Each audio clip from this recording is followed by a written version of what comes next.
نحمده ونستعينه ونستغفره ونعوذ بالله من شرور أنفسنا ومن سيئات أعمالنا. من يهد الله فلا مضل له ومن يضلله فلا هادي له.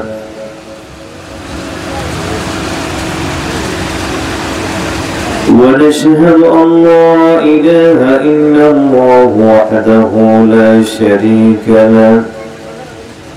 ونشهد أن سيدنا ونبينا وشفيعنا وحبيبنا ومولانا ومرجانا محمد الذي أرسله بالحق بشيرا ونذيرا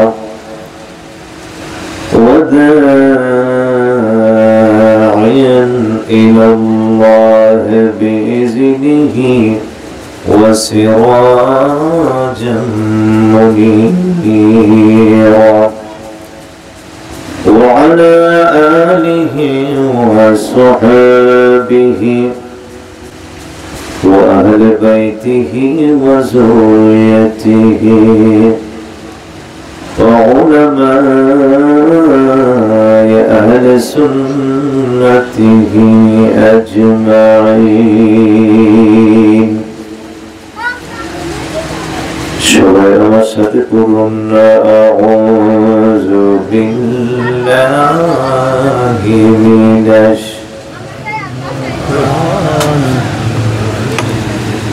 সবাই জবান খুলে খুলে বিতাড়িত শয়তান থেকে মহান আল্লাহর কাছে আশ্রয় প্রার্থনা করে কণ্ঠের সাথে কণ্ঠ মিলিয়ে পড়ুন না আউযু বিল্লাহি মিনাশ বিসমিল্লাহির রাহমানির রাহিম। ইয়া أيها الذين آمنوا اتقوا الله وقولوا قولا سديدا ويصلح لكم أعمالكم ويغفر لكم ذنوبكم. من يطع الله ورسوله فقد فاز فوزا عظيما. صدق الله المولى العظيم وصدق رسوله النبي الحبيب الكريم. إن الله وملائكته يصلون على النبي يا أيها الذين آمنوا صلوا عليه وسلموا تسليما. صل على مولانا محمد وعلى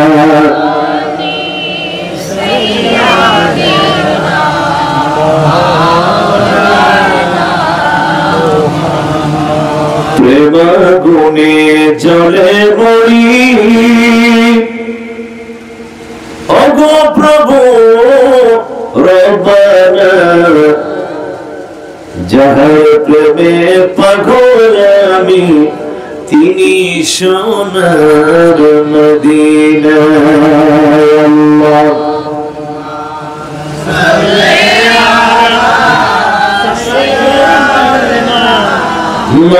مولانا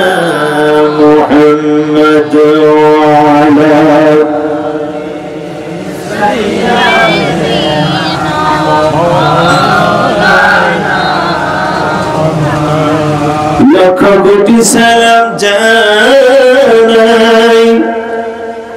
নবী আপনার চরণে দয়া করে পার করিবেন হাশরের ময়দানে আল্লাহুম্মা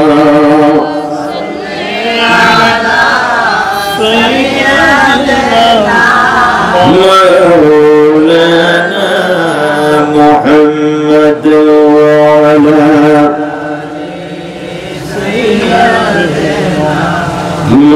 مولانا بلغ العلا بكماله كشف الدجى بجماله حسنت جميع خصاله সবাই মহব্বত করুন بلغ العلا كشف الدجى بجماله حسنت جميع خصاله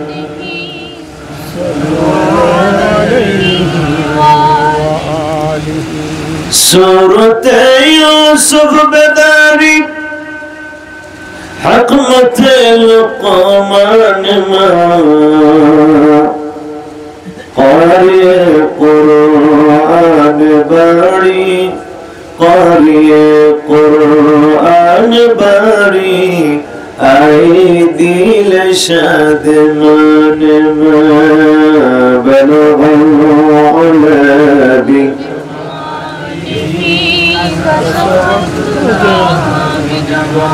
حسنت جميع خصاله سبحان الله والحمد لله لا إله تعبد الآن سبحان الله والحمد لله لا إله لا إله إلا لا إله لا إله إلا الله لا إله إلا الله سبحان الله الحمد لله لا إله إلا الله لا مقصود إلا الله لا مقصود إلا الله لا مزود لا مقصود إلا الله مزود لا معبود إلا الله لا إله إلا الله سبحان الله لا إله إلا الله سبحان الله لا إله إلا الله لا إله إلا الله محمد رسول الله صلى الله عليه وسلم اللهم صل وسلم وبارك عليه سيدنا محمد وبارك عليه حبيب خدا مدينة ولا حبيب خدا مدينة ولا كملي ولا حبيب خدا مدينة ولا حبيب خدا مدينة ও কামলিওয়ালা তুমি আমার আমি তোমার প্রেমে দিয়েছি সাঁতার বল তুমি আমার আমি তোমার প্রেমে দিয়েছি সাঁতার তুমি বিনে হাসর দিলে তুমি বিনে হাসর দিলে কি আছে গো তোরা দেওয়ালা হাবিব খুদা মদিনা ওয়ালা হাবিব মদিনা ওয়ালা ও কমলি ওয়ালা হাবিব খুদা মদিনা ওয়ালা হাবিব ও কমলি ওয়ালা। আসসালামু আলাইকুম ওয়া রাহমাতুল্লাহি ওয়া বারাকাতুহু। অসংখ্য অগণিত শুকর ও সুজুদ সে মহান আল্লাহ সুবহানাহু ওয়া তাআলা দরবারে, যিনি আজকের এই নুরানি ইমানি রূহানি ইরফানি এই কুসনি পশ্চিম পাড়া যুবকদের উদ্যোগে আয়োজিত এই আজিমুল শান সুন্নি মহাসম্মেলনে আমাদের সবাইকে আসার বসার কোরআন ও হাদিস শরীফ থেকে কিছু আলোচনা করার এবং শোনার সুযোগ এবং শক্তি তৌফিক যে আল্লাহ তাবারক ওয়া তাআলা দান করেছেন, আসুন আমরা সেই মহান রব্বুল ইজ্জতের দরবারে কালিমাতু শুকর আদায় করি।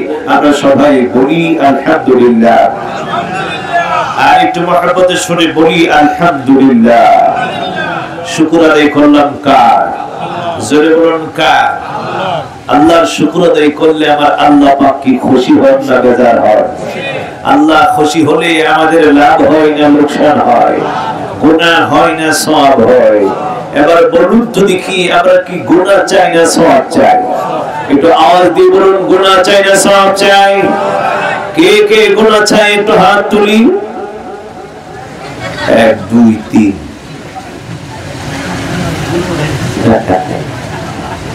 বাবা রাত্র বেশি হয় নাই, মাত্র 10টা পার হলো। একটু অ্যাঙ্গেল করে দেখলাম জুস আর হুশ ঠিক আছে কিনা। অনেক সময় জুস থাকে, হুশ অধিকাংশই আপনারা জুসও আছে হুশও আছে, বোঝা গেল সচেতন। যেখানে জুস থাকে আর হুশ থাকে না, এই বেহুশদের কাছে ওয়াজ চলে। অন্ধ হুজুর ওয়াজ করতে পারবে, কারণ ওনার সামনে কে কি করে উনি দেখতে পায় না, ঠিক না? যাদের চক্ষু আছে তারা কে হুশ আর কে বেহুশ দেখতে পায় কি পায় না। আল্লাহ পাক সবাইকে সহি সমঝ দান করুন, বলুন আমিন। আজকের এই মাহফিলের উদ্দেশ্য গুনাহ করা না গুনাহ মাফ হওয়া। কি বলেন? মাহফিলে আসলে গুনাহ হবে না গুনাহ মাফ হবে? আজকে এমন একটি মাহফিলের আয়োজন করেছেন, আমি এই বড় বাড়ির যুবকদেরকে ধন্যবাদ দিই। বাবা, তোমরা আজকে তোমাদের যে টাকা পয়সা সংগ্রহ করে কষ্ট করে মেহনত করে একটি জান্নাতি পরিবেশ সাজাইনি। এই জান্নাতি পরিবেশের দ্বারা দুইটা উপকার, একটা উপকার হয় দুনিয়াবাসীর আর একটা উপকার হয় কবরবাসীর। সুবহানাল্লাহ বলুন। এমন একটি আয়োজন, এমন একটি মাহফিল, যে মাহফিলটা দুনিয়াবাসীর উপকার কবরবাসীরও।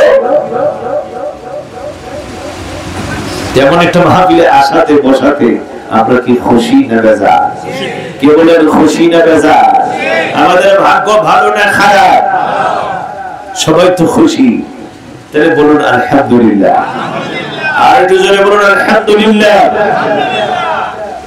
অসংখ্য অগণিত তারিফ করি আমরা সেই নবী দুজাহান, যে তারিফ, যে গুণ কীর্তন, যার প্রশংসা সর্বক্ষণ সর্ব অবস্থায় যিনি করেন তিনি হলেন আল্লাহ।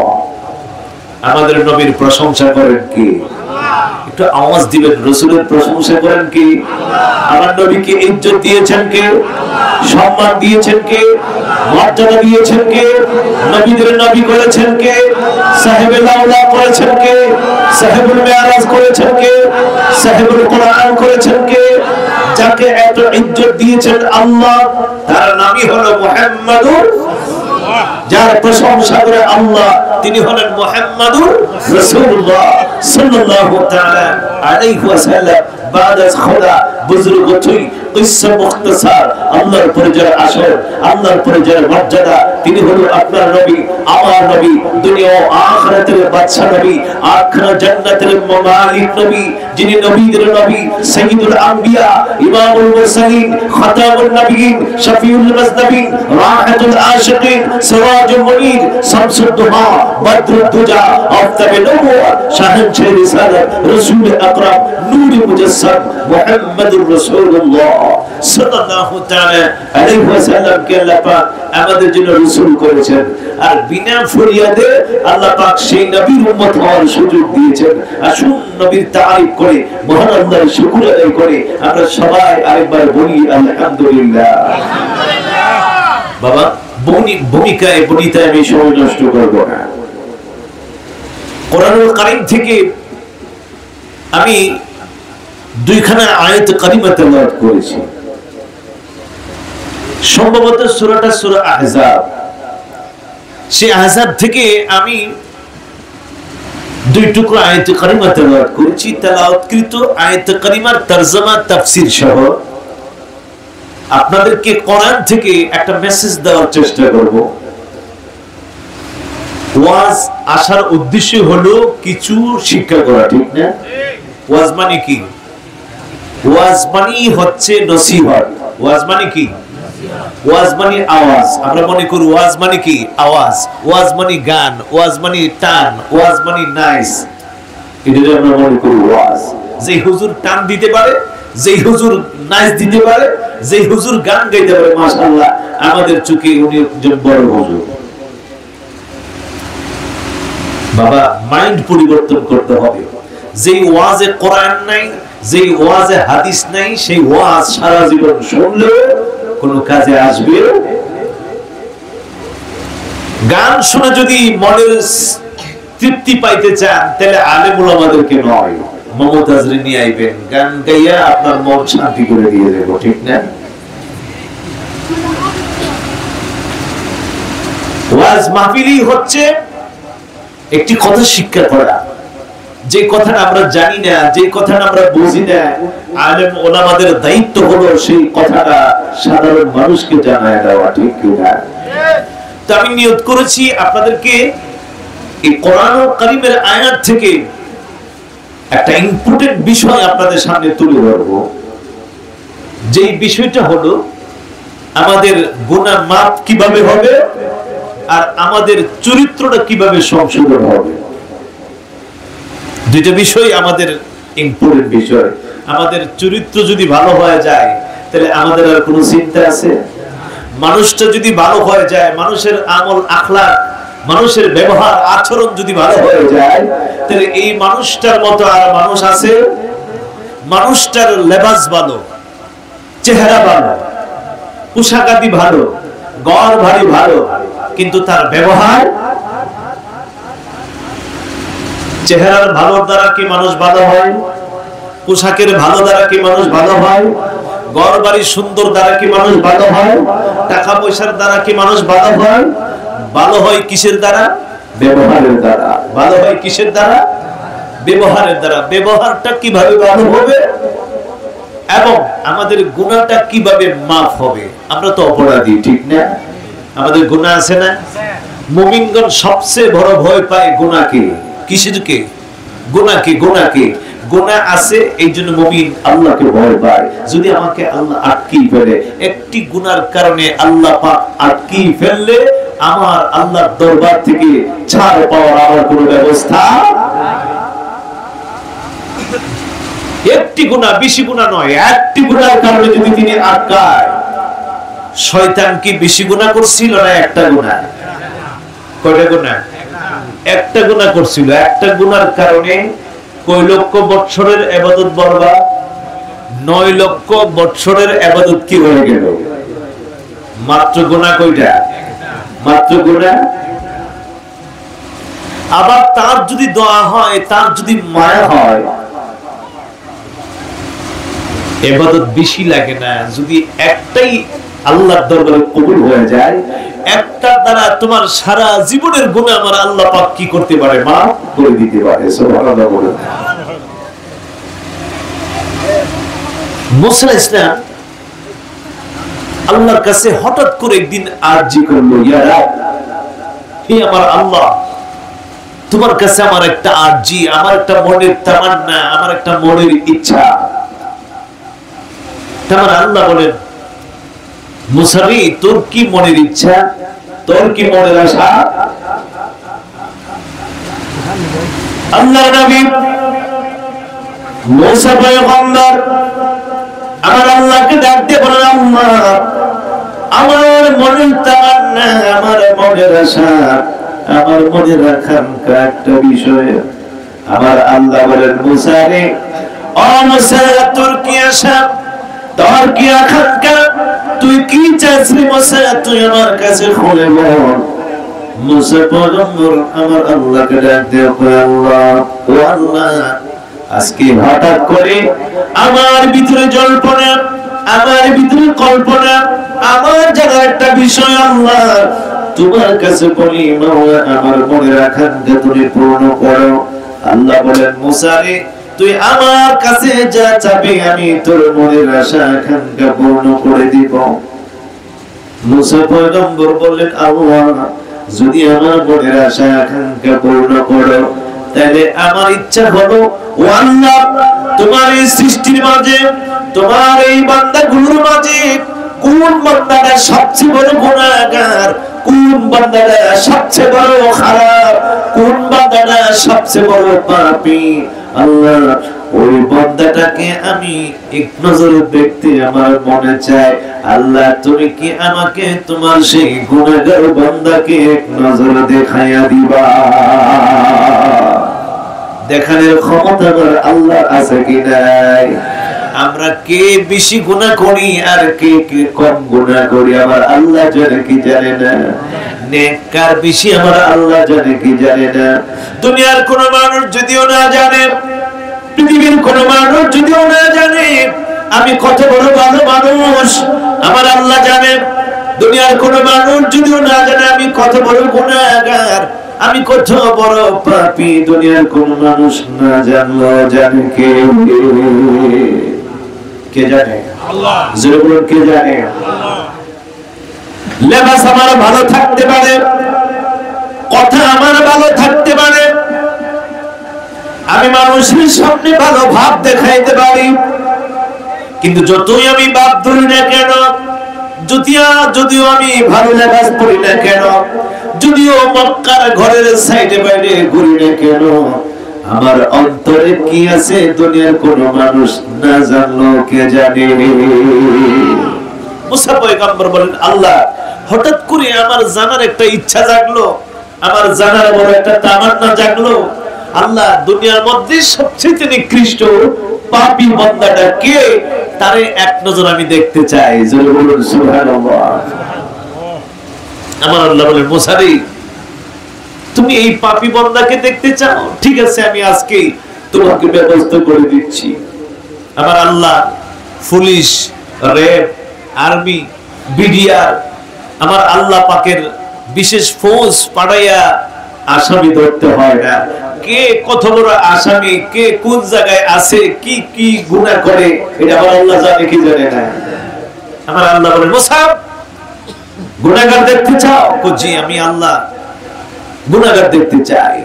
আমার আল্লাহ বলেন, তাহলে ঠিক আছে, আজকে সকালবেলা সূর্য উদয় হওয়ার সময়, সূর্যটা যখন উঠবে ঠিক সেই সময় তুমি তোমার বাড়ির পূর্ব দিকে বসা থাকবে। পূর্ব দিক থেকে যেই লোকটা পশ্চিম দিকে যায়, ওই লোকটাই সবচেয়ে বড় গুনাহগার, ওই লোকটাই সবচেয়ে বড় পাপী মনে করবে। জোরে বলুন সুবহানাল্লাহ। তো মুসা আলাইহিস সালাম কোন সময় রাত পোয়ায় যায়, কোন সময় সূর্য উঠে যায়, সেই ভয়ে রাত্র অর্ধেক থাকতেই বাড়ির পূর্ব দিকে যায় হয়ে রয়েছে। তো মুসা আলাইহিস সালাম ফজর হলো, সূর্য আস্তে আস্তে উদয় হতে লাগলো। এমন সময় নজর করে দেখেন একটা লোক একটা বাচ্চা কোলে নিয়ে পূর্ব দিক থেকে পশ্চিম দিকে যায়। আবার আল্লাহ ডাক দিলেন, মুসা, ও মুসা, মুসা রে, একটু নজর করে দেখো, যে লোকটা পূর্ব দিক থেকে পশ্চিম দিকে যায় তার দিকে একটু নজর করে দেখো। মুসা পয়গম্বর বলেন, আল্লাহ, নজর করে দেখলাম লোকটা পূর্ব দিক থেকে পশ্চিম দিকে যায়। আমার আল্লাহ ডাক দিয়ে কয়, মুসা, ও মুসা, মুসা রে, যে লোকটা পূর্ব দিক থেকে পশ্চিম দিকে যায় ওই লোকটাই হলো সবচেয়ে বড় নিকৃষ্ট, ওই লোকটাই দুনিয়াতে সবচেয়ে বড় গুনাহগার। মুসা আলাইহিস সালাম কয়, আল্লাহ, এর দেখলাম এ বড় পাপী, এ বড় গুনাহগার। ইচ্ছেই ছিল আমার তাকে দেখার জন্য, দেখলাম, আল্লাহ মনটা শান্তি পাইল, কিন্তু এর কপাল বড় খারাপ, হি কত বড় দুর্ভাগা, সে সবচেয়ে বড় নিকৃষ্ট পাপী এই দুনিয়ার জমিনে। আল্লাহ, তুমি আমাকে দেখার ব্যবস্থা করেছো, আলহামদুলিল্লাহ, আল্লাহ তোমার শুকর আদায় করি। তবে আফসোস করি তার জন্য, সে কত বড় নাফরমান, কত বড় পাপিষ্ঠ। আল্লাহ না জানে কি গুসা আর রাগ তুমি তার উপর হয়েছো, তাকে তুমি সবচেয়ে বড় নিকৃষ্ট বানায় রাখলা, পাপিষ্ঠ বানায় রাখলা। কিছুক্ষণ পরে আল্লাহকে ডাক দিয়ে বলেন, আল্লাহ, ও আল্লাহ, গুনাহগার তুমি দেখাই দিলে রে মাওলা, এখন আমার মনে চায় দুনিয়ার সবচেয়ে বড় গুনাহগার তুমি দেখাইলা। আল্লাহ, তুমি আমাকে আবার এখন মনে চাই দুনিয়ার সবচেয়ে বড় নেককার, দুনিয়ার সবচেয়ে বড় পরহেজগার, দুনিয়ার সবচেয়ে বড় ভালো মানুষ কোন মানুষটার মাওলা, ওই মানুষটারে এক নজর আমি দেখতে চাই। সুবহানাল্লাহ। সকালবেলা আল্লাহর কাছে চাইলো কোন ব্যক্তিরে দেখতো? গুনাহগার। আর কিছুক্ষণ পরে দাবি করে, আল্লাহ, এখন তোমার কাছে আমার আরজি, পৃথিবীতে সবচেয়ে বড় নেককার, পরহেজগার, ভালো মানুষ, মুত্তাকি মানুষ কোনটা? আল্লাহ, তারে এক নজর দেখাই দাও, তাহলে আমার কলিজাটা ঠান্ডা হয়ে যাবে। সুবহানাল্লাহ বলুন না। আমার আল্লাহ বলেন, মুসা, এবার তুমি পূর্ব দিক থেকে পশ্চিম দিকে যাও, তোমার বাড়ির পশ্চিম দিকে যাও, যখন সূর্য ডুবে ডুবে ভাব, এমন সময় দেখবে পশ্চিম দিক থেকে একটা লোক পূর্ব দিকে যায়, যে লোকটা সূর্য ডুবা অবস্থায় পূর্ব দিক পশ্চিম দিক থেকে পূর্ব দিকে যায়, ওই লোকটাই হবে দুনিয়াতে সবচেয়ে বড় নেককার। সুবহানাল্লাহ। কে গুনাহগার এটা যেমন আমার আল্লাহ জানে, কে সবচেয়ে বড় নেককার এটার খবর আমার আল্লাহর আছে কি নাই? কি বলেন, আছে কি নাই? মুসা পয়গম্বর সূর্য ডুবার আগেই বাড়ির পশ্চিম দিকে চলে গেলেন। বাড়ির পশ্চিম দিকে যাইয়া বসা রইলেন। যখন আস্তে আস্তে সূর্য ডুবে ডুবে ভাব, এমন সময় নজর করে দেখেন একটা লোক পশ্চিম দিক থেকে পূর্ব দিকে যায়। মুসা পয়গম্বর তার দিকে তাকায় রইল, তার দিকে তাকায় রইল। হঠাৎ করে নজর করে দেখে সকালবেলা যে এই লোকটা গিয়েছিল, এই লোকটাই আবার পুরো পশ্চিম দিক থেকে পূর্ব দিকে যায়। মুসা পয়গম্বর তার দিক থেকে তার থেকে চেহারা ফিরিয়ে নিলেন, দৃষ্টি ফিরিয়ে নিলেন। মনে মনে ভাবেন, ওই লোকটা তো না, ওই লোকটা গুনাহগার, ওই লোকটা পাপী। সকালবেলায় তার দেখে ফেলছি, এখন আল্লাহর কাছে আমি আরজি করলাম সবচেয়ে বড় নেককার বান্দাকে দেখার জন্য। মুসা পয়গম্বর তার দিকে ফিরে তাকায় না, তার দিকে ফিরে তাকায় না, তার দিকে তাকায় না।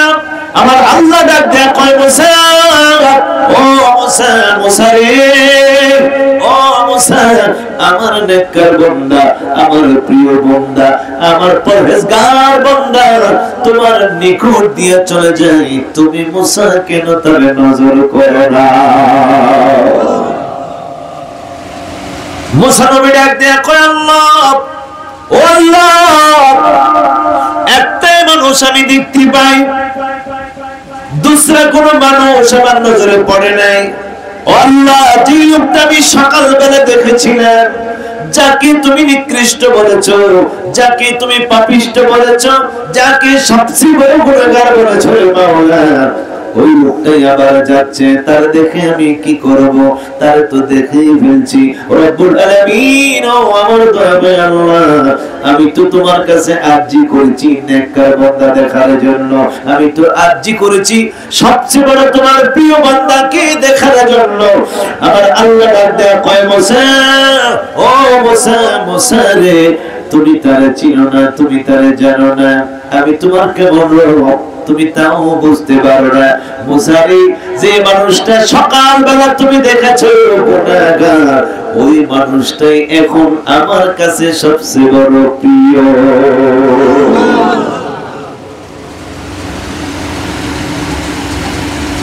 প্রিয় নবীজি আমার, দয়াল নবীজি, আমরা তোমার নাম শুনিয়ে পাগল হয়েছি। বলুন, আমরা তোমার নাম শুনিয়ে পাগল হয়েছি। প্রিয় নবীজি আমার, দয়াল নবী, আমরা তোমার নাম শুনিয়ে পাগল হয়েছি। বলুন, আমরা তোমার নবীজি, নবীজি, ও গো নবীজি, নবীজি, নবীজি, ও গো নবীজি, আমরা তোমার নাম শুনিয়ে পাগল হয়েছি। আমরা তোমার নাম শুনিয়ে, খোদার পিয়ারা তুমি, তুমি যে মহান, ধরার বুকে নাই যে কিছু তোমারই সমান।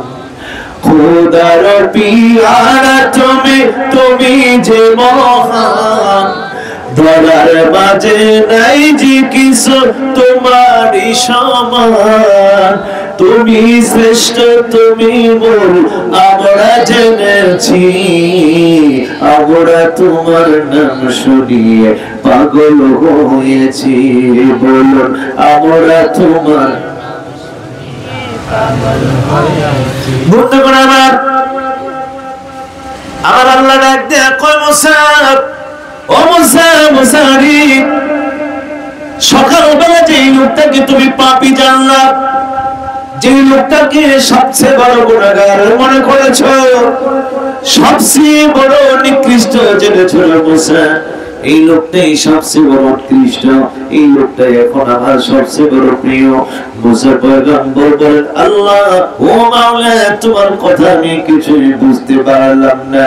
কত নেক সে কমনে করেছে, এত নেক কিভাবে কিভাবে করেছে, এত প্রিয় তোমার কেমন করে হয়েছে, এত বড় গুনাহগার কেমন করে তোমার সবচেয়ে বড় প্রিয় হয়ে যায়।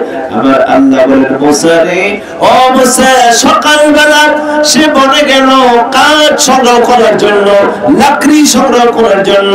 বাচ্চাটা বলেন, আব্বা, এত বড় গাছ গাছালি, এত বড় গাছ গাছালি, এর চাইতে বড় কিছু আছে কি? তখন বললাম, এর চাইতে বড় পাহাড় পর্বত রয়েছে। বাচ্চাটা আমার ডাক দেয়া কই, বাবা, ওই পাহাড়ের চাইতে আর কিছু বড় আছে কিনা? আমি বললাম, এই পাহাড়ের চাইতে উপর দিকে নজর করে দেখো, আসমান রয়েছে কত বড়। আমি বললাম, এই আসমানের চাইতে আরো বড় কিছু আছে কিনা? লোকটা চোখের পানি ছেড়ে দেয়া কয়, ও আমার সন্তান, ও আমার সন্তান, শোনো, পাহাড়ের চাইতে বড়, পর্বতের চাইতে বড়, আসমানের চাইতে বড় আছে। আমি তোমার বাবা যে গুনাহ করেছি, যে অপরাধ করেছি, আমার মাঝে যে পাপ আছে, আমার মাঝে যে অন্যায় আছে, আমার মধ্যে যে গুনাহ আছে, পাহাড় পর্বত এমনকি আসমান পর্যন্ত ছাড়িয়ে গিয়েছে।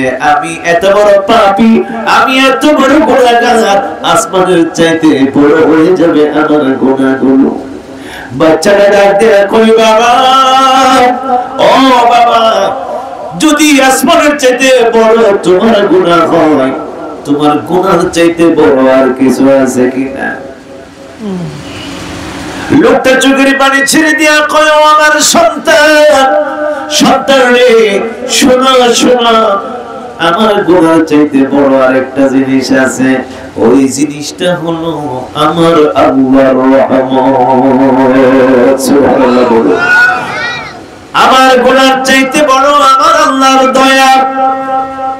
আমার আল্লাহ যদি কোন বান্দার উপরে দয়া করে, আল্লাহ বলেন, কুল ইয়া ইবাদিয়াল্লাযীনা আসরাফু আলা আনফুসিহিম লা তাকনাতু মির রাহমাতিল্লাহ ইন্নাল্লাহা ইয়াগফিরুয যুনুবা জামিআ।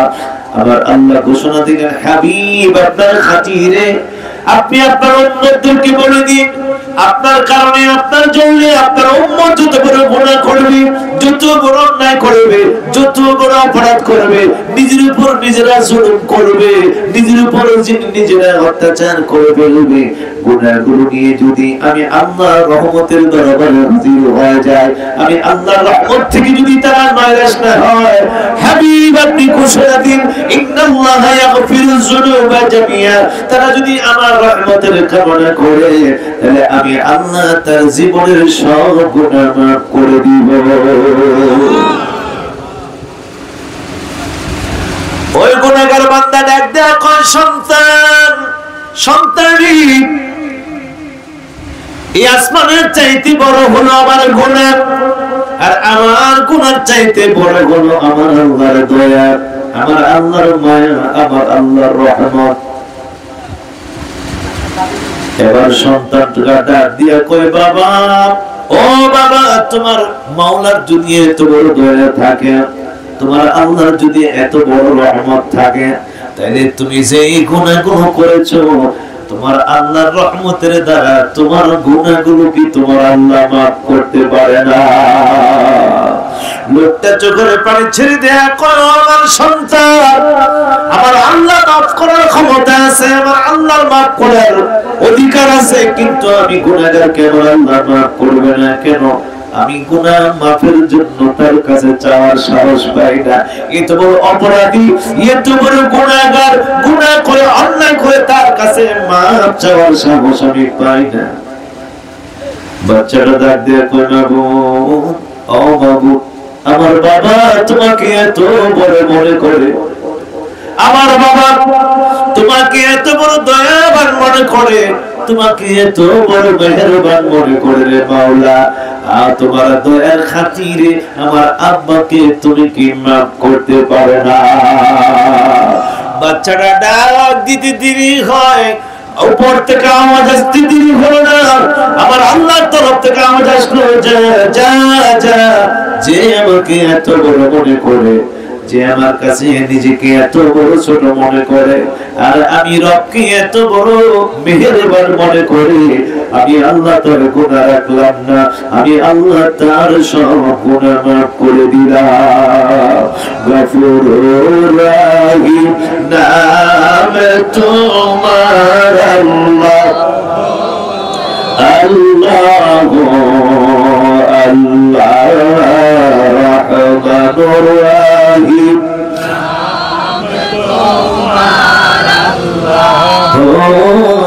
আল্লাহ আল্লাহ সামিউম বাসির,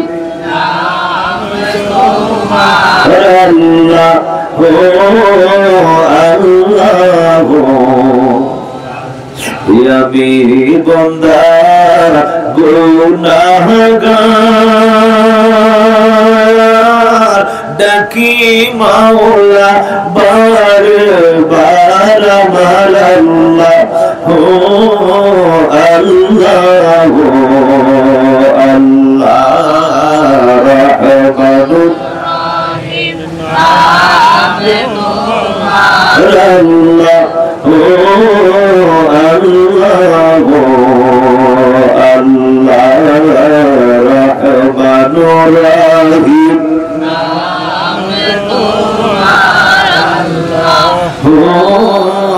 আল্লাহ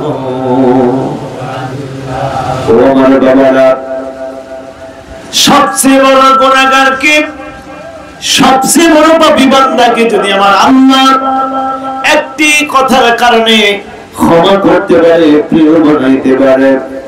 আজকের এই মাহফিলে আল্লাহকে বড় জেনে, নবীকে প্রিয় জেনে এই মহাসম্মেলন, সুন্নি মহাসম্মেলনকে দুনিয়ার সব কাজের চাইতে ভালো মনে করে আজকের এই মাহফিলে যারা আমরা বসে পড়েছি, আমাদের গুনাহ আমার আল্লাহ মাফ করতে পারে কি পারে না? যদি বলুন পারে কি পারে না?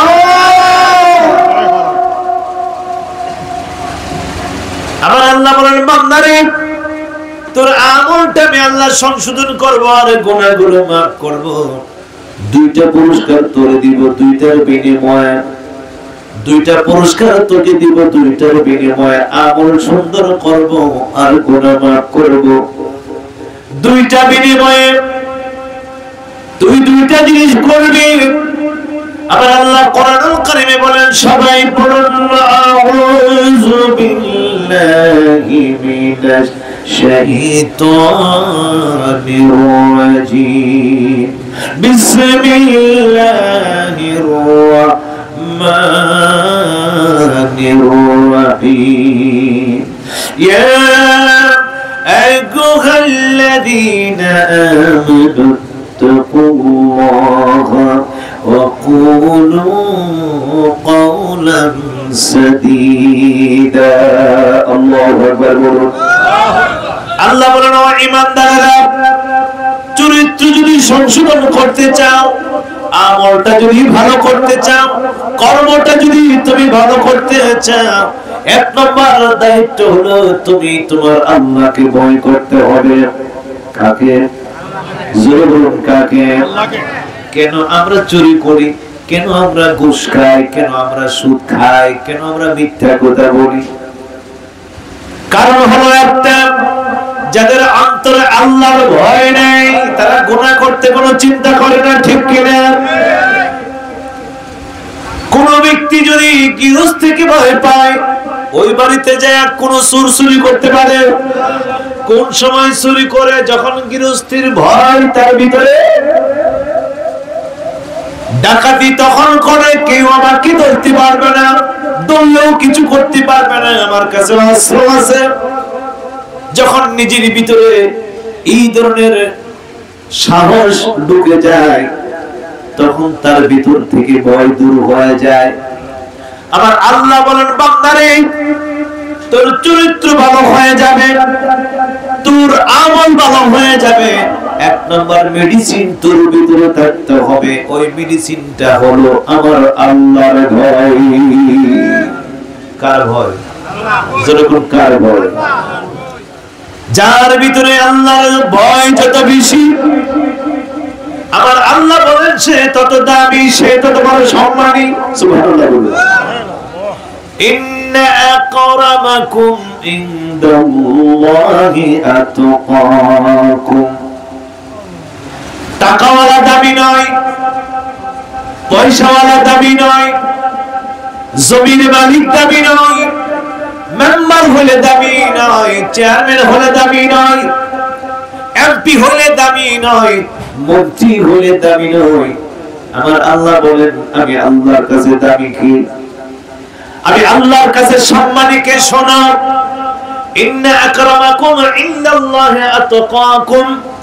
তোমাদের মধ্যে সবচেয়ে বড় দামি, সবচেয়ে বড় সম্মানী সেই ব্যক্তি যার ভিতরে আমি আল্লাহর ভয় আছে। সুবহানাল্লাহ। মেম্বার, চেয়ারম্যান, আমরা মনে করি মেম্বার হইলে দামি, চেয়ারম্যান হইলে দামি, এমপি হইলে দামি। আল্লাহ বলেন না, মেম্বার চেয়ারম্যান এমপি হইলে দামি হয় না। কারণ মেম্বার চেয়ারম্যান এমপি মন্ত্রী এমন এক জাতি, একবার পরে ফুলের মালা আর একবার পরে জুতার মালা, ঠিক কিনা? কারণ মুখ সামলে রাখতে পারে না। ক্ষমতা থাকলে তারে বোঝা যায় না সে ভালো না খারাপ, ক্ষমতা গেলে বোঝা যায় সে ভালো করছে না খারাপ করছে। এই জন্য এগুলোর গলায় একবার উঠে ফুলের মালা আর একবার উঠে, ঠিক কিনা? কিন্তু আল্লাহর পক্ষ থেকে যে দামি হয়ে যায়, মেম্বারের কাম লাগে না, এমপি হওয়ার কাম লাগে না, মন্ত্রী হওয়ার কাম লাগে না, ওসিডিসি হওয়ার কাম লাগে না। আল্লাহর পক্ষ থেকে যদি কারো দাম চলে আসে, কেউ যদি দামি হয়ে যায়, লোকটা যদি মোচিও হয়ে থাকে, লোকটা যদি চামারও হয়ে থাকে, লোকটা যদি একেবারে নিকৃষ্ট জাতীয় হয়ে থাকে, আমার আল্লাহ বলেন সে যদি আমি আল্লাহর হয়ে যায়, আমি আল্লাহ তারে দাবি বানায়া দেই। বেলাল হাবশির নাম শুনছেন? বেলাল, বেলাল ছিল আফ্রিকার একজন কৃতদাস, কিনা গোলাম। গোলাম দাস সমাজের সবচেয়ে নিকৃষ্ট জাতি ছিল, নিকৃষ্ট মানুষ ছিল।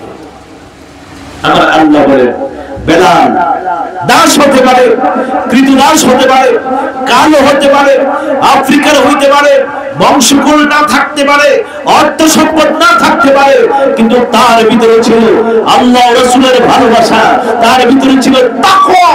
এই জন্য আমি আল্লাহ দুনিয়া ও আখিরাতে তার দাম বাড়াই দিলাম। জোরে বলুন সুবহানাল্লাহ। টাকা দিয়ে দামি হইছে, পয়সা দিয়ে দামি হইছে, নির্বাচন করে দামি হয়েছে, এমপি মন্ত্রী হয়ে দামি হয়েছে। আজ থেকে ১৫০০ বছর আগে বেলাল আমার নবীর গোলামি করেছে, এখনো পর্যন্ত বেলালের নাম আছে কি নাই? আর কিয়ামতের আগ পর্যন্ত থাকবে কি থাকবে না? দুনিয়ার সব নামি দামি মানুষের সমস্ত নাম যশ খ্যাতি ধ্বংস হয়ে যাবে, কিন্তু আমার নবীর গোলামদের নাম যশ খ্যাতি নষ্ট হবে। সাহাবায়ে কেরাম চরিত্রবান হয়েছে, আদর্শবান হয়েছে নবীর মহব্বতে আর মহান আল্লাহর তাকওয়ার বদৌলতে। জোরে বলুন সুবহানাল্লাহ। নবী এমন চরিত্র, এমন আদর্শ তাদের মধ্যে রেখে গিয়েছেন যে আদর্শবান হয়ে তারাও তারকার সমতুল্য হয়ে গিয়েছে। জোরে বলুন সুবহানাল্লাহ। স্টার হয়েছে, স্টার, তারকা। আমরা তো মনে করি মডেলিং করতে হলে, করতে পারলে তারকা হয়ে যায়, গান গাইতে পারলে তারকা হয়ে যায়। না, তারকা তারা হয় যারা নবীর আদর্শবান হয়ে চরিত্রবান হয়ে তারা নবীর রঙে রঙিন হয়ে যায়, তারা স্টার হয়ে যায়, তারকা হয়ে যায়। সুবহানাল্লাহ। ওমর ফারুক একজন রাখাল ছিলেন। কি ছিলেন? রাখাল। রাখাল বকরি চড়াইতো, মেষ চড়াইতো। রাখাল গোটা পৃথিবীর অর্ধেকটা পৃথিবীর প্রেসিডেন্ট হয়ে গেল। জোরে বলুন সুবহানাল্লাহ। কার চরিত্রের দ্বারা? নবীর চরিত্রের দ্বারা। কার চরিত্রের দ্বারা? নবীর চরিত্রের দ্বারা। চরিত্র কাকে বলে? সাইয়েদনা হযরত আলী মুর্তজা রাদিয়াল্লাহু তাআলা আনহু উমর যখন প্রেসিডেন্ট, খলিফা, রাত্রির গভীরে হযরত ওমর ফারুকের দরবারে শের খোদা আলী মুর্তজা রাদিয়াল্লাহু তাআলা আনহু গেলেন। ডাক দিলেন, ওমর আপনি কি ঘরে আছেন? তোমর বললেন, কে আসছেন এত রাতে? যখন গভীর রাতে আমাদের কেউ কাউকে আমাদের বাড়িতে যায় দরজার সামনে দাঁড়ায় ডাক দেই, তখন সবার মনে একটু সন্দেহ লাগে, লোকটাকে, ঠিক না? এত রাতে আসলো কেন? ওমর বললেন, কে আপনি? সাইয়েদনা হযরত আলী মুর্তজা রাদিয়াল্লাহু তাআলা আনহু জবাব দিলেন, ওমর আমি হইলাম আলী। জোরে বলুন সুবহানাল্লাহ। তিনি কে? আলী। আলী কে? নবীর জামাতা, হাতুনে জান্নাত মা ফাতেমার স্বামী,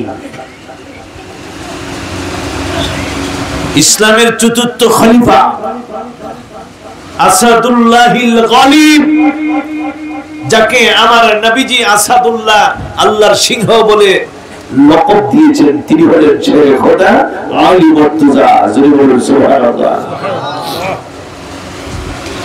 আলী আপনি এত রাত আমার দরজায়, কারণটা কি? সাইয়েদনা আলী মুর্তজা রাদিয়াল্লাহু তাআলা আনহু ওমর কি ডাক দিলেন, ওমর গভীর রাতে আপনার কাছে চলে আসলাম, আমার কতগুলো প্রাইভেট কথা আছে, ব্যক্তিগত কথা, আপনি ওমরের সঙ্গে বলার জন্য আমি আলী রাতের বেলা আপনার কাছে চলে আসলাম। কিছু কিছু মানুষের বুঝ পরামর্শ থাকে না, নীরবে একজন আরেকজনের সাথে করে যাতে অন্য কেউ শুনে। আছে না এরকম? অন্য কেউ শুনলে আবার বেজার। সাইয়েদনা আলী মুর্তজা ডাক দিলেন, ওমর, ওমর আমি আলী আপনার সঙ্গে কথা বলার জন্য চলে আসলাম। হযরত আলী যখন এই জবাব দিলেন, ওমর ঘরের ভিতর থেকে বললেন, আলী যে ব্যক্তিগত কথাগুলো বলবেন, প্রাইভেট কথাগুলো বলবেন, এগুলো কি আপনার নিজস্ব কথা না রাষ্ট্রীয় কথা? হযরত আলী রাদিয়াল্লাহু তাআলা ওমর ফারুক ডাকলেন, ওমর যে কথাগুলো আপনার সঙ্গে বলবো ব্যক্তিগত কথা, প্রাইভেট কথা, এগুলো আমার নিজস্ব কথা, কোন রাষ্ট্রীয় কথা নয়। হে ওমর, ব্যক্তিগত কিছু কথা বলার জন্য গভীর রাতে আপনার কাছে চলে আসলাম। হযরত ওমর ফারুক গড়ের ভিতরে বাতি জ্বালানো ছিল। হযরত আলীর এই কথাগুলো শুনে তিনি গড়ের বাতি নিভিয়ে ফেলেছে। সুবহানাল্লাহ। কি নিভাইলো? বাতি নিভাইলে সিগন্যাল কি ঘরে আসে না দূর হয়ে যায়? তার মানে আপনি আমার ঘরে আসবেন, যদি বাতি জ্বালানো থাকে নিভে ফেলি, তাহলে বোঝা যায় যে আপনি আমার ঘরে ঢুকতে পারবেন না, আমার ঘরে কি আছে অসুবিধা। হযরত আলীর মনে একটু কষ্ট পায়। ওমরকে ডাক দিয়ে বলল, ওমর, আমি আসলাম আপনার সঙ্গে কথা বলতে, রাত্র গভীর, আমার পরিচয় আমি দিলাম, তারপর আপনি ঘরের বাতি নিভিয়ে ফেললেন। হে ওমর, আপনি কি আমার সঙ্গে কথা বলবেন না? ওমর ফারুক বললেন, আলী, আমি বললাম আপনি কেন আসছেন? আপনি জবাব দিলেন আপনি ব্যক্তিগত কথা বলবেন। ওমর, আমি তো বললাম তোমার সঙ্গে ব্যক্তিগত কথা বলবো, এই জন্য আমি গভীর রাত্রি তোমার দরবারে চলে আসলাম। আপনি কি আমার সঙ্গে কথা বলবেন না? আপনি কি আমার সঙ্গে কথা বলার ইচ্ছা নাই?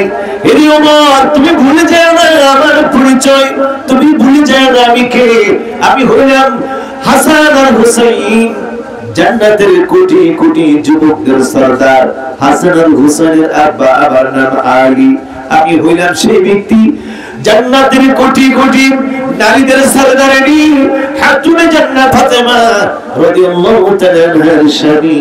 আমি হইলাম সেই আলী। ও ওমর, আপনি কি ভুলে গিয়েছেন আমার পরিচয়? আমি তো সেই ব্যক্তি যাকে আমার নবীজি বলেছেন, আনা মাদিনাতুল ইলম ওয়া আলী বাবুহা। আমি হইলাম ইলমের শহর, আর আমার আলী হইল সেই শহরের দরজা। ও ওমর, আপনি কি আমার পরিচয় ভুলে গিয়েছেন? আমি হইলাম রাসূলুল্লাহর জামাতা, আমি হইলাম নবীজির চাচাতো ভাই, নবীর ঘরে আমি আলী লালিত পালিত হয়েছি। আপনি কি আমার সম্মানের কথা বলে গিয়েছেন? আপনি আমার সঙ্গে কথা বলবেন না? ও আলী, কেন আপনি আপনার ঘরের বাতিটা নিভিয়ে ফেললেন? ওমর ফারুক ডাক দিয়ে বললেন, আলী, ও আলী, আপনাকে যখন আমি জিজ্ঞেস করলাম আপনি কেন রাত্রিবেলা আসছেন, আপনি বললেন ব্যক্তিগত কথা বলবেন। ও আলী, শুনেন, আমি আমার ঘরে এত রাত্রে বসে বসে রাষ্ট্রীয় কাজ করতেছিলাম। আমি যখন রাষ্ট্রীয় কাজ করি তখন রাষ্ট্রের তেল দিয়ে বাতি জ্বালাই, রাষ্ট্রের তেল দিয়ে বাতি জ্বালাই আমি রাষ্ট্রের কাজ করি। আর আপনি আলী আসছেন ব্যক্তিগত কথা বলার জন্য। আলী রে, ও আলী, রাষ্ট্রের তেল পয়লা রাষ্ট্রের জনগণের সম্পদ নষ্ট করে আপনি আলীর সঙ্গে ব্যক্তিগত কথা বলার সাহস আমি ওমরের নাই। হে আলী, রাষ্ট্রীয় সম্পদ জনগণের সম্পদ, জনগণের সম্পদ নষ্ট করে ব্যক্তিগত কাজে জনগণের সম্পদ ব্যবহার করার সাহস এবং অধিকার আমি ওমরের নাই। চিৎকার দিয়ে বলুন সুবহানাল্লাহ। তখন ওমর কি সাধারণ মানুষ না প্রেসিডেন্ট? ওমর আমিরুল মুমিনিন, অর্ধেকটা পৃথিবীর প্রেসিডেন্ট। সুবহানাল্লাহ বলুন না। আমাদের সাধারণ বাংলাদেশের প্রেসিডেন্টের কথা, অর্ধেকটা পৃথিবীর প্রেসিডেন্ট হলো হযরত ওমর ফারুক। সেই ওমর বলে রাষ্ট্রের তেল জ্বালায়া ব্যক্তিগত কথা বলার সাহস আমার। তাকওয়া কাকে বলে? খোদা বিধি কাকে বলে? জনগণকে অধিকার দিয়ে রাখছেন। যখন তিনি খেলাফত পান সেই দিন মসনদে বসে জনগণকে বলেছিলেন, আজ আমি আপনাদের দায়িত্ব নিতে যাচ্ছি, আমি ওমর যদি কোনো ভুল করি আপনারা কি আমাকে কিছু বলবেন না? জনগণ এবং গণতন্ত্র কাকে বলে? গণতন্ত্র কাকে বলে? আমাদের দেশে নাম গণতন্ত্র, চলে রাজতন্ত্র। আর ইসলাম কি গণতন্ত্র শিক্ষা দিয়েছেন?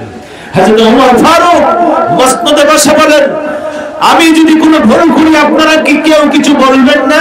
কেউ কোনো কথা বলে না, চুপচাপ খামোশ।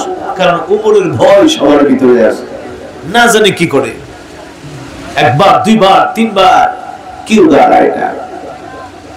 চতুর্থবারের মাথায় একটা যুবক দাঁড়ায় বলেন, আপনি আমিরুল মুমিনিন হতে পারেন, আপনি প্রেসিডেন্ট হতে পারেন, আপনি দায়িত্ব পাইতে পারেন, খলিফা হতে পারেন, কিন্তু আমি বলে দিচ্ছি আপনি ওমর যদি মন করেন কোরআন ও সুন্নাহর বিরোধী কোনো কাজ করেন, আমরা আপনাকে ছাড়ব না, আমরা আপনাকে ছাড়ব না। সুতরাং আপনি আল্লাহ ও আল্লাহর রাসূলের আইনের খেলাফ কোনো কাজ করার অধিকার আপনাকে আমরা দিব না। জোরে বলুন সুবহানাল্লাহ। হযরত ওমর ফারুক তখন জনগণকে ডাক দিয়ে বলেন, এতক্ষণে আমার বিশ্বাস হলো আমি রাষ্ট্র পরিচালনা করতে পারবো। জোরে বলুন সুবহানাল্লাহ। এর আগে তিনবার প্রশ্ন করেছি, আমার বড় ভয় লেগেছিল, আমি ওমর মনে হয় বেশি দিন রাষ্ট্র পরিচালনা করতে পারবো না, কারণ আমি ভুল করলে আমার ভুলটা ধরার মতো কোনো মানুষ নেই।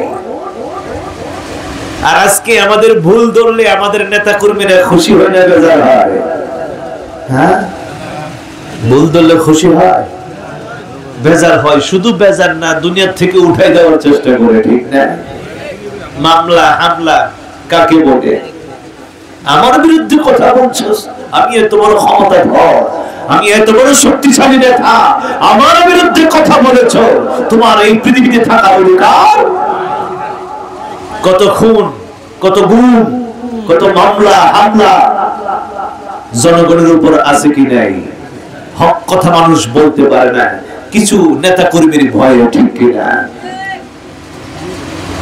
আর মুসলমান কি ধরনের অধিকার আমিরুল মুমিনিন খলিফায়ে রাশিদগণ দিয়েছেন?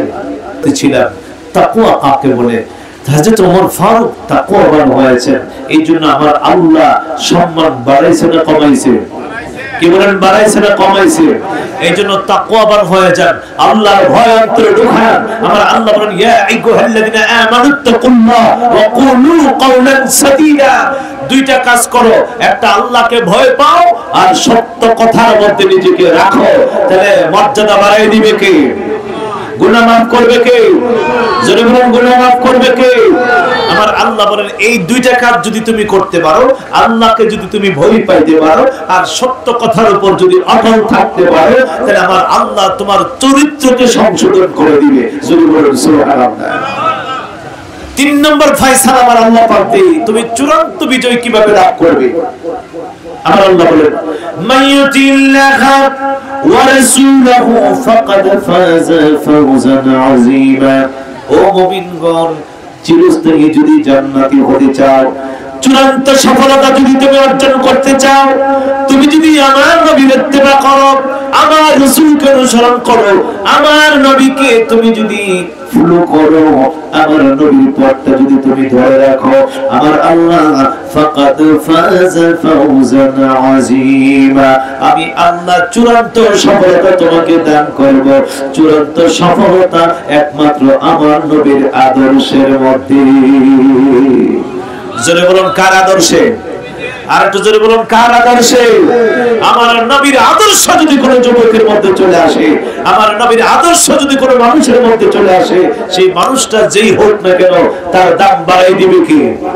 জোরে বলুন, দাম বাড়াই দিবে কে? রাখাল বাদশা হয়ে যায়, দাস পৃথিবীর শ্রেষ্ঠ মুয়াজ্জিন হয়ে যায়। বেলাল হাবশী আমার আল্লাহ পাকের নবীর প্রিয় মুয়াজ্জিন হয়ে গেছে। জোরে বলুন সুবহানাল্লাহ। নবীর আদর্শ তোমার ভিতরে ঢুকাও, নবীর রঙে রঙিন হওয়ার চেষ্টা করো। তুমি যদি নবীর সাথে সংস্রব করো, কোন ব্যাপারে, আদর্শে, চরিত্রে, কথায়, কাজে তোমার সমস্ত জীবনটা যদি আমার নবীর রঙে সাজাইতে পারো, যুবকরে মেম্বারি দ্বারা সম্মান পাবে না, চেয়ারম্যানের দ্বারা সম্মান পাবে না, নেতার দ্বারা সম্মান পাবে না, মন্ত্রীর দ্বারা সম্মান পাবে না। তুমি নবীর হয়ে যাও, আমার আল্লাহ তোমার সম্মান বাড়িয়ে দিবে। জয় বলুন সুবহানাল্লাহ। এই জন্য মুসলমান যুবক, তোমাকে বলবো তোমার চরিত্রটাকে সংশোধন করো, জীবনটাকে সাজাও আমার নবীর আদর্শে। আমার নবীর আদর্শকে আমার আল্লাহ বলেন লাকাদ কানা লাকুম ফি রাসূলিল্লাহি উসওয়াতুন হাসানা, একমাত্র উত্তম আদর্শ মুহাম্মদুর রাসূলুল্লাহর চরিত্রে। জোরে বলুন সুবহানাল্লাহ। আকাশের চাঁদের মধ্যে কালির দাগ আছে, আমার নবীর চরিত্রের মধ্যে কালির দাগ দুঃখ এবং পরিতাপের বিষয়। আজকে কিছু অমুসলিম কাফের মুশরিকরা আমার নবীর বিরুদ্ধে কুৎসা রটনা করে, নবীকে গালিগালাজ করে। দুঃখ লাগে, সেই ওমরের যুগের কথা মুসলমান আর নেই, আলীর যুগের কথা মুসলমান আর নেই। নবীর বিরুদ্ধে কথা বললে জিহ্বাটা টান দিয়ে ছিঁড়ে ফেলা উচিত, ঠিক কিনা? মান সাব্বা নবিয়ান ফাকতুলহু, নবীদেরকে যারা গালি দিবে তাকে প্রকাশ্যে হত্যা করতে হবে, ঠিক কিনা? আমার আল্লাহর আইন, আমার আল্লাহর আইন। রাসূলকে গালি দিচ্ছে ভারতে বসে বসে এক হিন্দু ঠাকুর, মুসলমানদের কলিজায় আঘাত লাগে। মুসলমান, তুমি আমাকে গালি দাও, কষ্ট লাগবে না। তুমি আমাকে আঘাত করো, কষ্ট লাগবে না। তুমি আমার জানমাল ক্ষতি করো, কষ্ট লাগবে না। আমার সম্মান নষ্ট করো, কষ্ট লাগবে না। কিন্তু আমার নবীর চুল পরিমাণ সম্মান নষ্ট করলে মুসলমান সহ্য করতে পারবে না, ঠিক কিনা? মুসলমানের কলিজায় আগুন লাগে, কারণ মুসলমান মুমিনগণ জানের চাইতেও রাসূলুল্লাহকে বেশি ভালোবাসে, ঠিক কিনা? জানের চাইতেও কারে বেশি ভালোবাসে? রাসূলুল্লাহকে ভালোবাসে। এই জন্য মুসলমানগণ নবীকে গালি দিলে সহ্য করতে পারেন না। পাকিস্তানে একটা বই লিখেছিল আজকে থেকে 100 বছর আগে, রঙ্গিলা রাসূল। জোরে করে নাউজুবিল্লাহ। কি রাসূল? রঙ্গিলা রাসূল একটা বই লিখেছিল পাকিস্তান লাহোরে। এই পাকিস্তান লাহোরে বইটা প্রকাশ করেছিল এক বই ব্যবসায়ী। গোটা দুনিয়ার আলেম ওলামারা আন্দোলন করলেন, মিছিল করলেন, কিন্তু ইন্ডিয়ান এবং পাকিস্তান পার্লামেন্ট, আদালত এই মামলাগুলো আমলে নেই নাই, তার বিরুদ্ধে কোনো কিছুই করে নাই, বরং মামলা খালাস করে দিয়েছে। রাসূলের বিরুদ্ধে বই লিখেছে, এই জন্য তারা কোনো বিচার করে। আলেম ওলামাগণ আন্দোলন শুরু করলেন, জায়গায় জায়গায় আন্দোলন শুরু করলেন। ও আমার মুসলমান ভাইরা, এই যুবক, টুপিদারি নামাজ রোজার মাধ্যমে নবীর ইশক নয়। একটা কৃষকের ছেলে, কাঠমিস্ত্রি, নাম তার আলিমউদ্দিন, একটা কাঠমিস্ত্রি কৃষকের ছেলে এই পাকিস্তান লাহোরের এক মসজিদে বক্তব্যগুলো শুনতেছেন। ওলামায়ে কেরাম আফসোস করে তারা বলতেছেন যে আমার নবীর বিরুদ্ধে এইভাবে ভয় লেখলো, এই আদালত ওই মামলাগুলো খারিজ করলো, ওই বই প্রকাশক এবং লেখকের বিরুদ্ধে কোনো ব্যবস্থা নেই নাই। ও মুসলমান, নবীর বিরুদ্ধে বই লিখলে আমরা সহ্য করতে পারবো না। আদালত বিচার করেন, আল্লাহর কাছে আমরা বিচার দিচ্ছি। এই যুবকটা এই বক্তব্যগুলো শুনতেছেন, যুবকটা সিদ্ধান্ত নিল আল্লাহর কাছে বিচার দিচ্ছ, আদালত বিচার করে না, আমি দেখবো সে কে। সে বই প্রকাশকের দোকানে চলে গেল, অনেকক্ষণ বসা রইল তাকে এক নজর দেখার জন্য। কে সে? আমার নবীর দুশমন, নবীর বিরুদ্ধে বই লিখেছে, আমি তারে এক নজর দেখব। এই কাঠমিস্ত্রি আলিমউদ্দিন একটা যুবক, 18-19 বছর বয়স ছিল তার। সে অনেকক্ষণ বসার পর এই বই ব্যবসাকে দেখলেন, দেখার পর তার চেহারাটারে মার্ক করলেন, চেহারা মার্ক করে সিদ্ধান্ত নিলেন আমি আর ঘরে ফিরবো না, যতক্ষণ আমার নবীর দুশমনকে কতল না করব ততক্ষণ আমি ঘরে ফিরে যাব না। চিৎকার দিয়ে বলুন সুবহানাল্লাহ। বাজারে গিয়া 1 রুপি দিয়ে একটা ছুরি কিনছে। কয় রুপি? 1 রুপি দিয়ে একটা ছুরি কিনছে। ছুরি কিনে ওই সরাসরি বইয়ের লাইব্রেরিতে গিয়া সেই বই প্রকাশককে ডেকে এনে তার পেটের ভিতরে এমন ভাবে ছুরি ঢুকাই দিল, এক দিক দিয়ে ছুরি ঢুকাইয়া আরেক দিক দিয়ে ছুরিটা বাহির করে ফেললো। সুবহানাল্লাহ। এখন কেউ কাউকে খুন করলে কাছে থাকে না পালায়া যায়? পালায়া যায় না? জানের ভয় আছে না? আমি মেরে ফেললাম, আমারে পাইলে কি আমারে ছেড়ে দিব? কিন্তু আমার নবীর আশিক, রাসূল প্রেমিক, নবীর প্রেমে মাতোয়ারা আলিমউদ্দিন কাঠমিস্ত্রি, কৃষকের ছেলে, ওই বইয়ের দোকান থেকে পালায়া যায় নাই, ওই বইয়ের ব্যবসায়ীর ঘর থেকে লুকায়া যায় নাই, ছুরি হাতে করে দাঁড়ায় রয়েছে। সুবহানাল্লাহ। পাকিস্তানি পুলিশ তাকে অ্যারেস্ট করে ফেললো। পুলিশ অ্যারেস্ট করে সোজাসুজি জেলখানায়। তার রায় হলো ফাঁসি। তার রায় হলো কি? ফাঁসি। মুসলমান যত ওকিল ছিল সবাই তাকে বলল, একটা কথা তুমি আদালতে দাঁড়ায় বলবে যে আমার মস্তিষ্ক ঠিক ছিল না, আমার জ্ঞান সুস্থ ছিল না, আমি কি করেছি বুঝতে পারি নাই। তাকে বুঝাইয়া শুইনা আদালতে উঠাইলো, যদি এই কথা বলো ফাঁসির কাষ্ট থেকে তোমাকে আমরা রক্ষা করতে পারবো, আর যদি তুমি ভিন্ন কথা বলো তাহলে আমরা তোমাকে বাঁচাইতে পারবো না। এই যুবক আলিমউদ্দিন আদালতে দাঁড়াইলেন, জজের সামনে, হাকিমের সামনে দাঁড়াইলেন। হাকিম বললেন, যুবক তুমি কি এই কাজ করেছো? মাথা লড়াইয়া বলেন, হ্যাঁ আমি এই কাজ করেছি। সুবহানাল্লাহ। তোমার কি মস্তিষ্ক ঠিক ছিল না? যুবক ডাক দিয়া বলেন, হ্যাঁ বিচারক, আমি সুস্থ মস্তিষ্কে আমার স্বজ্ঞানে স্বেচ্ছায় নবীর দুশমনকে হত্যা করেছি। সুবহানাল্লাহ। সমস্ত উকিলরা, মুসলিম জাজরা বলল, যুবক রে তোর কি শিখাইলা আর তুই কি বললি? এই মুসলিম যুবক আলিমউদ্দিন কাঠমিস্ত্রি বলেন, হে মুসলিম উকিলগণ, আমার জীবন দিতে রাজি, মিথ্যা কথা বলতে আমি রাজি না। কারণ আমি দেখি আমার নবী আমার সামনে দাঁড়ায়া আমাকে ডাকতেছে, আলিমউদ্দিন তুমি আমার কাছে চলে আসো, আমি তোমাকে কুলে নিয়ে যাব। সুবহানাল্লাহ। নবীর দুশমনদেরকে শায়েস্তা করার জন্য এইরকম একটা কাঠমিস্ত্রি আলিমউদ্দিনের দরকার, ঠিক কিনা? আজকে জায়গায় জায়গায় বহু সমাবেশ হয়, মিছিল হয়, জুলুস হয়, কিন্তু নবীর পক্ষে জুলুস করলে আমার আরেকদল ভাইয়ের গায়ে আগুন লাগে, ঠিক কিনা? সব মিটিং মিছিল জুলুস সহ্য করতে পারে, নবীর মিটিং মিছিল জুলুস সহ্য করতে পারে না। সব অনুষ্ঠান সহ্য করতে পারে, আমার নবীর অনুষ্ঠান সহ্য করতে পারে না।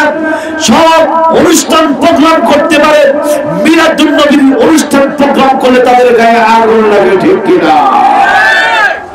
অনুরোধ করব, আপনারাও মুসলমান, আমরাও মুসলমান, আপনারাও কোরআন পড়েছেন, আমরাও কোরআন পড়েছি, আপনারা হাদিস পড়েছেন, আমরাও হাদিস পড়েছি। দ্বিধাদ্বন্দ্ব ভুলে আসুন নবীর প্রেমে আমরা সবাই একত্রিত হয়ে নবীর ইসলামকে সাজাই। দেখবেন বাতিলেরা মাথা চাড়া দিয়ে উঠবার সুযোগ পাবে না, দুশমনের রাসূলগণ পালাইবার জন্য ইঁদুরের গর্ত খুঁজে পাবে না, ঠিক কিনা? আজকে এই আলেম উলামা মুসলমানদের ঠেলাঠেলির কারণে বিজাতীয়রা, ইসলামের শত্রুরা সাহস পাচ্ছে আবার নবীর বিরুদ্ধে, ইসলামের বিরুদ্ধে, ধর্মের বিরুদ্ধে কথা বলার, ঠিক কিনা? মুসলমান জাতি আলেম ওলামারা ঠিক হয়ে যায়, আমরা যদি ঠিক হয়ে যাই, আমরা যদি ঐক্যবদ্ধ হয়ে যাই, এই মুসলমানদের বিরুদ্ধে কথা বলার সাহস পৃথিবীর বুকে আর কারো হবে না, ঠিক কিনা? এই জন্য অনুরোধ করব, মিলাদুন নবীর অনুষ্ঠান আপনারা করলে করবেন, না করলে নাই, কিন্তু বিরোধিতা করে নবীর দুশমনের খাতায় নাম লেখাবেন না, ঠিক কিনা? কারণ নবীর পক্ষের লোকেরা নবীর মিছিল করে, আর নবীর বিপক্ষের লোকেরা নবীর মিছিলে বাধা সৃষ্টি করে, ঠিক কিনা? যে যারে ভালোবাসে সে তার কথা শুনলেও তার কাছে কি লাগে? ভালো। তারা দেখলেও তার কাছে কি লাগে? যে যারে পছন্দ করে না তার কথা শুনলেও তার কাছে ভালো। যদি নবীর মিলাদ আপনার কাছে পছন্দ না লাগে, তাহলে আমরা মনে করব নবীর প্রেম, নবীর ভালোবাসা আপনার অন্তরে। আল্লাহ পাক আমাদেরকে বুঝার তৌফিক দান করুন, বলুন আমিন। আর একটু মহব্বতে বলুন আমিন।